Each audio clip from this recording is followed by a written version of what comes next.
बिस्मिल्लाहिर्रहमानिर्रहीम। अस्सलाम वालेकुम। वेलकम बैक आपके अपने यूट्यूब चैनल मम्मा फूड सीक्रेट्स में। आज की इस वीडियो में मैं आप लोगों के साथ शेयर करने लगी हूँ बहुत मज़े की शीर खुरमे की रेसिपी, जिसे बनाना बहुत आसान है। मैंने ये बनाई तो मैंने सोचा क्यों ना मैं इसे रिकॉर्ड कर लूँ और फिर आप लोगों के साथ शेयर करूँ। सो गाइस, इसे बनाना शुरू करते हैं। सबसे पहले मेरे पास 2 किलो के करीब दूध है और इस दूध को मैंने बॉईल कर लेना है। इसके ऊपर थोड़ी सी मलाई आ चुकी है जिसे मैं मिक्स कर लूँगी। मिल्क फुल फैट होना चाहिए, डब्बे का दूध नहीं होना चाहिए। तो यहाँ पर इसके अंदर बॉयल आ चुका है। अब इसके अंदर मैंने इलायची ऐड कर दी है, चीनी ऐड कर दूँगी मैं इसके अंदर और फिर इसे चम्मच से अच्छे तरीके से मिक्स कर लूँगी।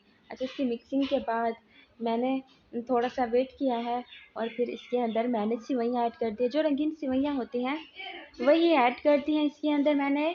और फिर उसके बाद आप देख सकते हैं ये हैं सेवइयाँ। तो इसका टेस्ट बहुत अच्छा होता है, इसकी खुशबू बड़ी प्यारी होती है, तो मुझे बहुत पसंद है बनिस्बत वो जो सूजी वाली सेवइयाँ होती हैं उनके।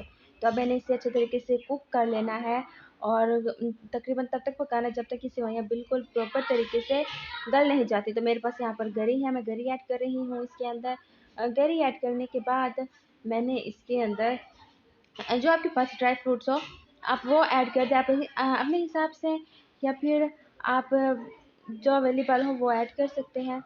तो यहाँ पर मैंने ड्राई फ्रूट्स ऐड कर दिए हैं। यहाँ पर मेरे पास कटा हुआ काजू है, मूंगफली थी मेरे पास, उसके अलावा गरी, किशमिश वगैरह, छुआरे वगैरह ये सब कुछ था। तब मैंने इसके अंदर चम्मच से इसे मिक्स कर लेना है फिर से।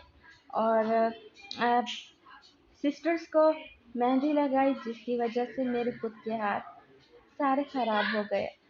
खैर, तो यहाँ पर अच्छे तरीके से पकने के बाद इसे मैंने ठंडा कर लिया है और ठंडा करने के बाद आप देख सकते हैं कि इसका लुक बहुत खूबसूरत आ रहा है, अच्छे तरीके से पक के तैयार हो चुके हैं। सो गाइस, आज की वीडियो आप लोगों को कैसी लगी है? वीडियो थोड़ी सी भी पसंद आई हो तो अपनी फैमिली के साथ, फ्रेंड्स के साथ ज़रूर शेयर कीजिएगा और अगर मेरे चैनल पर नए हैं तो चैनल को सब्सक्राइब करना बिल्कुल मत भूलिएगा। सो गाइस, अपना फीडबैक ज़रूर दिया करें, मुझे इंतज़ार है आपके फीडबैक का। तो बहुत जल्द मिलेंगे एक नई वीडियो में, तब तक अपना ख्याल रखिएगा। खुदा हाफिज़। अल्लाह निगहबान।